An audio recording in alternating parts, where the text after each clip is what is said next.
你觉得幸福是什么呢？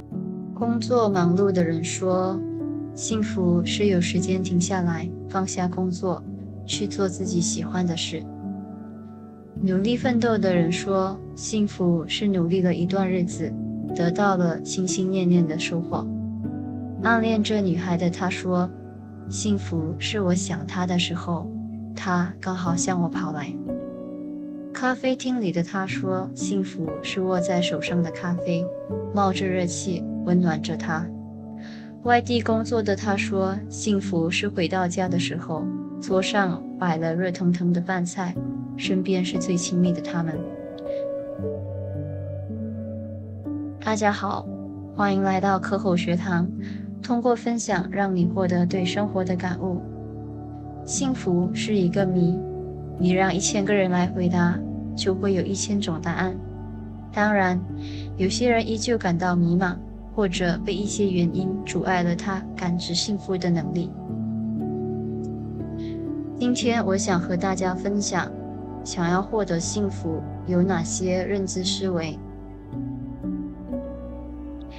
1. 课题分离。大家还记得我之前的影片如何走出内耗里说的课题分离吗？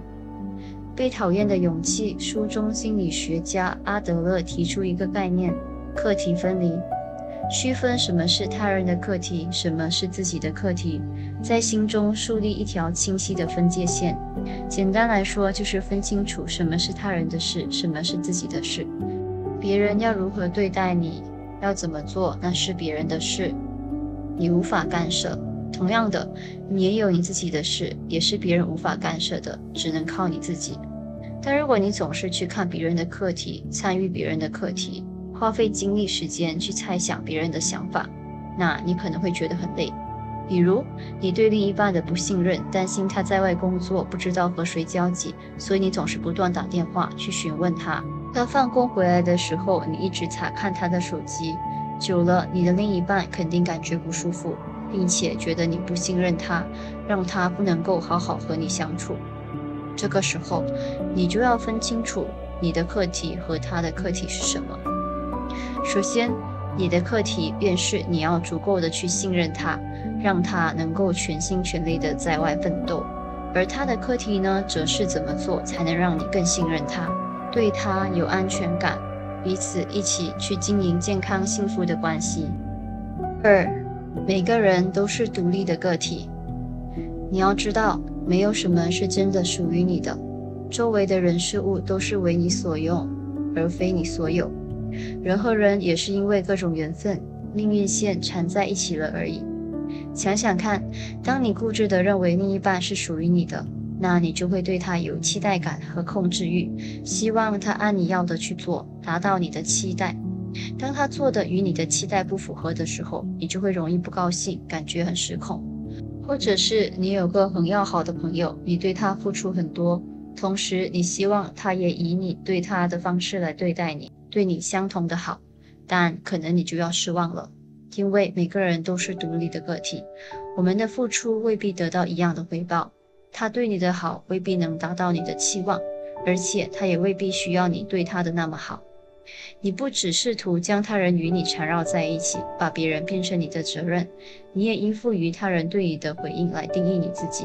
但只有在你认清了只有自己才能满足自己，你才会从自己身上获得幸福感。3.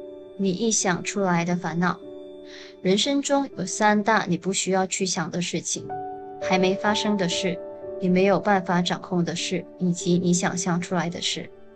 在还没有真正去做一件事之前，一直担心自己做不好怎么办，出错了怎么办，和男朋友本来好好的，一直去瞎想，哎呀，如果他出轨了怎么办，他不爱我了怎么办，想要找身边的人去帮忙，还没有去问你就一直担心，要是别人不高兴，觉得你麻烦他怎么办。这些烦恼听起来是不是其实不值得我们去浪费那么多精力和时间呢？你看，我们每天都在为各种意念去忧心忡忡，去给自己制造各种不必要的烦恼。想太多啊，就是自己在折磨自己。我们呢，要对过去少纠结，对当下少担心，对未来少焦虑。4. 活在当下。我们总是不断在追求幸福，好像在未来的某一天才会收获一个巨大的幸福，让我们无比的开心。但我们忘记了，生活不在别处，当下即是全部。很多时候，幸福不是某个结果，而是我们在做这某件事情的时候，那些过程。我听过有人告诉我以后会幸福的。中学的时候，他说，只要中学努力考好成绩，去到好的大学，我就会过上开心幸福的日子了。之后他又说，我呢在努力，直到几年后大学毕业出来找到好的工作，我就会开心幸福了。出来工作后，他又会说，等我再拼个几年，有了成绩经验，我就自己创业，到时什么都有了，我就真的幸福又开心了。不知不觉就过了好多年，幸福难道真的只在你一直承诺的那个未来吗？回想一下，大学里和你一起熬夜读书、谈梦想、谈各种生活碎片的朋友们，打打闹闹的那些时光，你不开心幸福吗？打工赚来的钱虽然不是很多，但你买了心心念念的某样东西，你不开心吗？忙了很多天的工作，你终于有了休息的一天，懒懒地窝在被窝里看看电影，你不开心不幸福吗？这些在你眼里难道不配叫幸福吗？我认为幸福是你对现在生活状态感到满足，可能无欲无求，可能志向高远，或者介于中间，那是一种活在当下的感觉。有时候我们总觉得要获得了很多，达到和别人相似的好日子，过得很耀眼才算幸福，从而忽略了平日里落在身上的小确幸。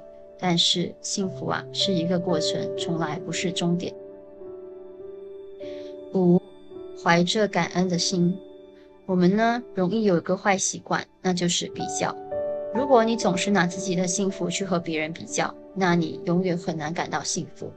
比如你的家境普通，日子过得比较平淡，但父母健康，也疼爱你。这时候，如果你总是往家境好的人去看、去比较、去埋怨，你便觉得不满足、不幸福。人的欲望有时就像无底洞，你得到了一个，你还要一个又一个，总觉得一直都不够。人们总是会高估目前渴望事物的那些价值，因为当你渴望的时候，就表示你已经在高估了。直到你失去后，你才懂得，你拥有的不是理所当然，你拥有的或许也被别人羡慕着。只有常怀小感动，人心才会变得柔软，才会为了已拥有的而努力珍惜，不是为了未得到的而满腹抱怨。学会给予才有收获，怀着一颗感恩的心去经营生活，创造生活，人生就会离幸福越来越近。你若爱，生活哪里都可爱；你若恨，生活哪里都可恨；你若感恩，处处可感恩；你若成长，事事可成长。人生每一个阶段都有大大小小的幸福，希望你不要因为追着远方的幸福而忽略了在你眼前的幸福。幸福的样貌不会只有一种，幸福的方式也不只有一种。你的幸福你来定义。看着这一部影片的你们，对幸福又有什么定义呢？生命如此短暂，世界很忙碌，我希望你们都是幸福的人呢。我的分享就到此结束啦。如果你喜欢我们的影片，请帮我们点击赞、分享以及订阅，记得打开小铃铛。我们下一期见啦，拜。